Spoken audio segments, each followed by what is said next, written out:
準焗沙兜咧，好多時都係會用生鐵煲啦 （Dutch oven） 去焗，又或者我都經常中意用嘅方法就係 stone grill，就揾一塊 pizza stone 去焗。咁我之前都拍過一個 video 咧，就特登比較下用 pizza stone 同埋用呢一個 Dutch oven 焗出嚟有乜分別嘅。咁我自己焗出嚟咧分別不大。咁就我自己就較為中意用 stone grill，因為方便。我嘅呢塊 pizza stone 就擺喺焗爐裏邊，咁我又唔使成日搬嚟搬去。呢個 Dutch oven 我就擺咗喺櫥櫃底，好重，咁用嘅時候要搬出，用完之後洗翻乾淨佢，等佢乾又要搬入。咁所以我就比較少用 Dutch oven 嘅。我最初焗沙兜都係用 Dutch oven。咁但係咧就最近都有啲朋友就問我，如果我兩樣都冇咁點搞啊？咁因為講真，如果唔係漢焗發燒友，你真係唔會無端端就係買塊 pizza stone，即係你好日都唔整下 pizza 嘅。咁啊買塊 pizza stone 又擺喺個焗爐裏邊又壓住啲位咁，又或者你都唔係經常入廚房煮嘢嘅，可能你都或者你煮嘢都未必中意用呢啲咁嘅 Dutch oven，可能你就唔會買個生鐵煲。咁所以有朋友問我話，你兩樣都冇，咁我係咪焗唔到沙兜啊？咁我嘅 advice 就唔係焗唔到嘅，咁你咪可以試下用焗盤咯。咁啊用個焗盤代替咗 pizza stone，燒熱塊焗盤之後就將個刀擺喺個面度焗啦。咁但係通常我就話俾佢聽，效果未必有用呢個 pizza stone 或者呢個 Dutch oven 咁好噶啦。咁啊講就講過好多次，咁啊不如做個 experiment 咯。今日就試一試啦。我都唔用 Dutch oven 啦，因為我之前已經比較過 Dutch oven 同埋 pizza stone，其實出嚟嘅效果，我焗出嚟嘅效果就分別不大，差唔多。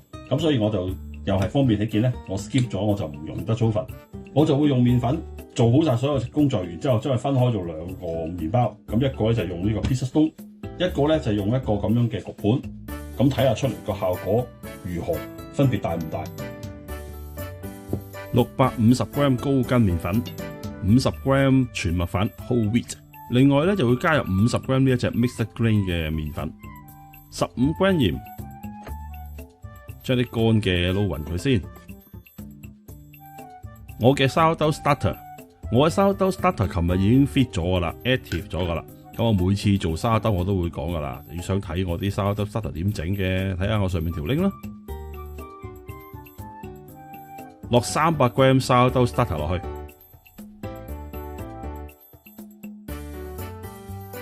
落完 sourdough starter 之後咧，總麵粉重量咧就有900g。我諗住做70% hydration 嘅，呢度480g 水，加埋 sourdough starter 嗰啲水咧，呢度 total 就有630g 水啦。嗰300g sourdough starter 咧，裏邊就包含咗150g 粉、150g 水。所以總麵粉重量就係900g， 總水分就係630g， 630 over 900，咪就係70% hydration 咯。將所有嘢撈勻佢，特別係啲將乾嘅都撈到佢全部要濕晒。往後啲步驟咧就會同我做沙兜完全一樣噶啦，咁所以詳細我就唔喺度講啦，我會飛咁快就過咗。如果想知道我點做沙兜嘅，睇翻我以前啲 video 啦，我都會寫啲 link 出嚟嘅。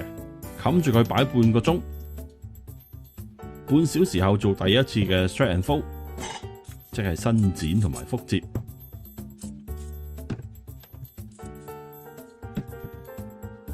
一共會做5次，每次相隔半小時。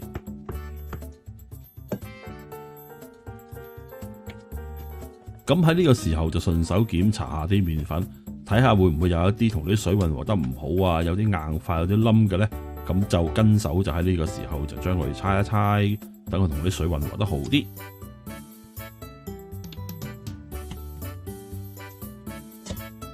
冚住擺半個鐘，第二次 stretch and fold。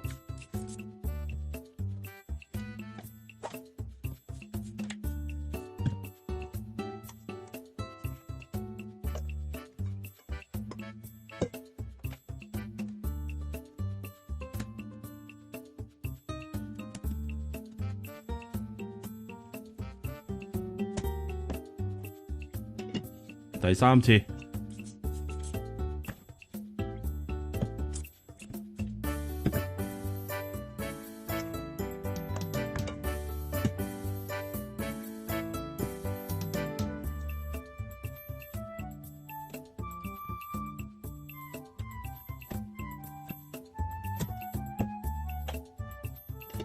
第4次。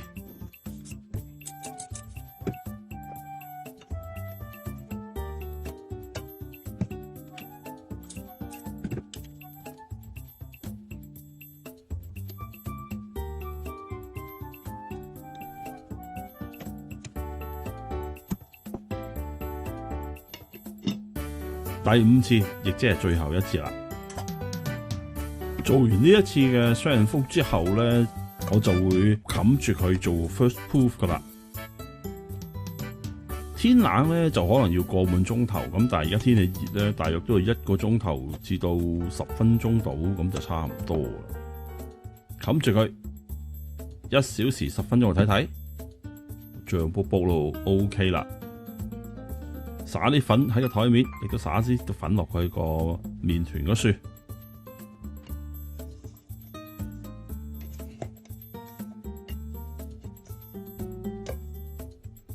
灑啲粉喺個麵團中間，將佢1分2。你要好 precise 嘅，咪稱下佢咯。我目測算噶啦。然後就將佢每一份咧就變成一個波波形。主要都係將個尖嗰啲位就拉佢中間，咁一路滾下滾下，拉下拉下就可以變成一個波波形狀噶啦。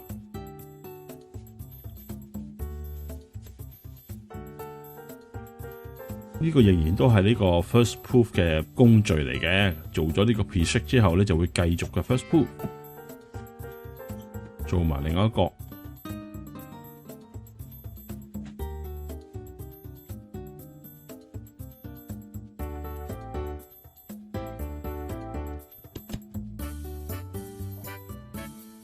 天冷咧，跟住我就會擺大約1個鐘頭到15分鐘到，咁但係天熱咧就可能45分鐘至1小時都差不多噶啦。2個麵團冚住佢，繼續嘅 first proof。咁喺 first proof 嘅時候咧，我就準備個 Blending basket 啦。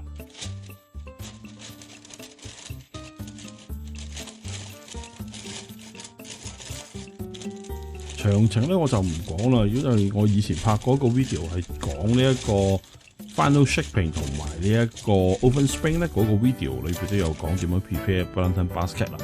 睇翻我啲 video 啦，擺咗1小時，睇睇 OK 啦，可以做呢個 final shaping 啦。近來我都係比較中意用呢個方法，我覺得出嚟嘅效果唔錯。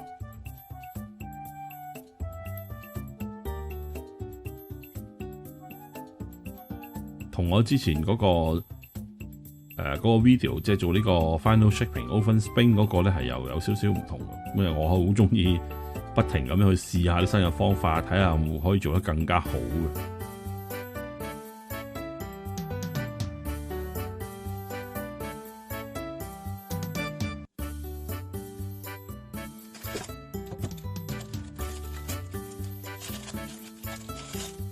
嘅。一個搞掂。做埋另外一個啦。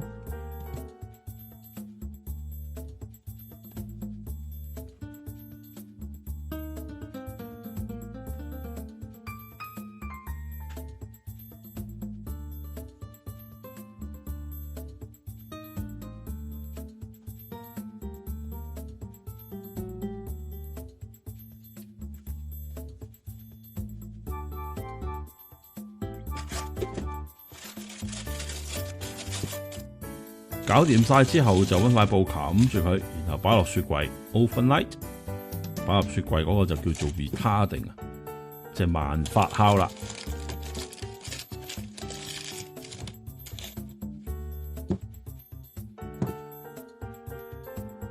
擺咗 overnight 啦，準備焗。咁我首先就會焗咗一個用 baking tray 嘅先。咁呢個 baking tray 就代替我嘅 pizza stone， 我就當我冇 pizza stone 呢一塊就係啦。首先就 preheat 我個焗爐，會 preheat到去260度以上嘅。咁焗爐都 preheat 咗半個鐘頭啦，已經到咗260度以上。我就會用咧260度，只係開下邊發熱線，就焗15分鐘。跟住咧就調翻落去200度，焗多30分鐘。我做親沙兜都差不多係咁樣嘅方法噶啦。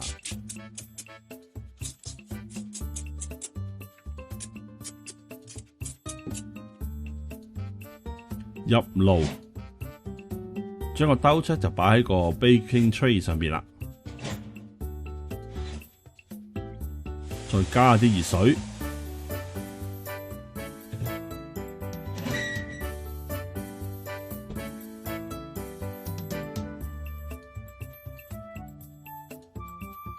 搞掂，攞個包出嚟睇睇，好靚仔喎，相當之唔錯喎。我睇落好似同我用 pizza stone 或者用呢一個 Dutch oven 唔係好大分別啫喎。咁就揾個 tray 攤凍佢先啦，睇睇個樣真係幾靚仔啊！睇個 ear 幾靚，個 oven spring 都好靚。咁跟住搞埋另外一個啦，呢個咧就用 pizza stone， 我 pizza stone 已經放翻入焗爐，亦都 preheat 咗半個鐘頭，亦都係上到260度以上。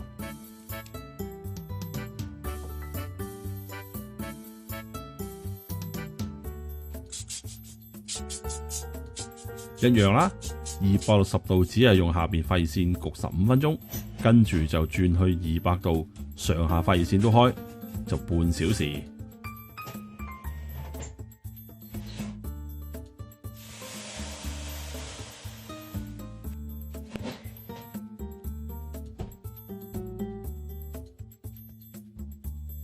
充滿動感，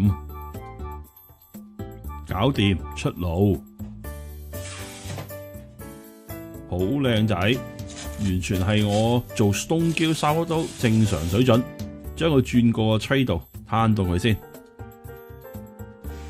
實驗接近尾聲，兩個包都焗好晒出爐啦。呢一個就係冇用 pizza stone， 就咁用 baking tray 去焗嘅，出嚟嘅效果其實真係相當唔錯喎，好靚喎，我睇唔到有分別咁滯。呢個係 pizza stone 啱焗起嘅，呢個非常之熱。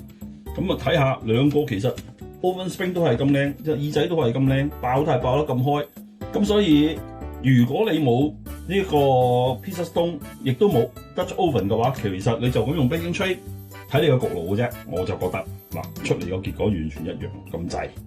咁啊當然少少 size 唔同嘅，因為講真，我自己戒呢兩個刀嘅時候，我係挨波嘅啫，我就咁戒落去，我冇磅嘅重嘅，咁所以有少少 size 唔同係即係預計，即係都係呢個係可接受啦，因為我根本係冇稱過佢嘅。咁同埋無論我手勢點樣一樣都好啦 ，flow 起上嚟始終都力度大小，咁人手嚟㗎嘛，咁都係可能有少少 difference 啦。咁但係其實睇出嚟根本兩個包好接近，高度一樣咁滯，裂口一樣爆咁多。咁所以你問我咧，我先前已經拍過一個 video 咧，就係用 pizza stone 同埋呢一個 Dutch oven 去比較，我出嚟嘅結果一樣。今次我又用呢一個 baking tray 同 pizza stone 嘅比較，出嚟嘅結果我又係覺得一樣。所以你問我其實3樣焗法都一樣啊！即係有朋友問我，我如果冇 pizza stone 冇呢個 Dutch oven 得點啊？得唔得啊？我覺得得㗎嗱，我而家試一次得㗎，焗到完全係做到出嚟嘅效果嘅。咁啊，當然我個焗爐可能有啲關係嘅，即係你焗爐夠唔夠熱啊？呢個有影響，因為我都真係開到好熱。我首先係將個焗爐開到上260度，係用preheat 咗260度半個鐘頭。咁啊，裏邊係無論係個用焗盤好，用 pizza stone 都好，都去到足夠260度噶啦。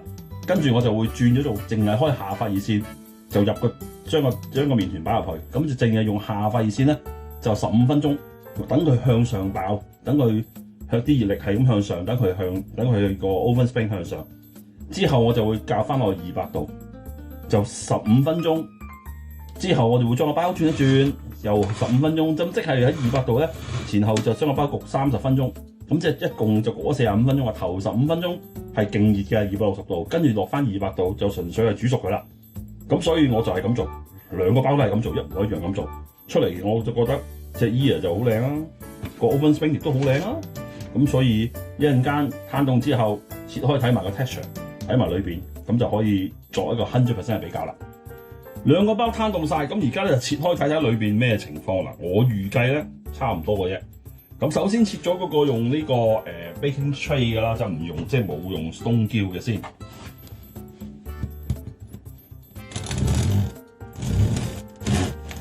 相當鬆軟。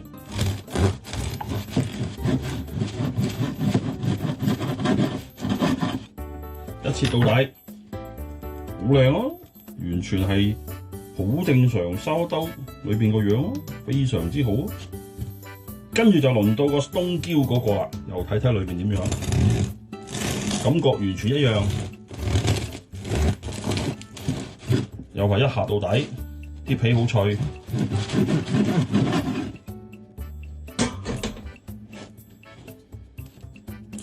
冇分別，一樣咁靚。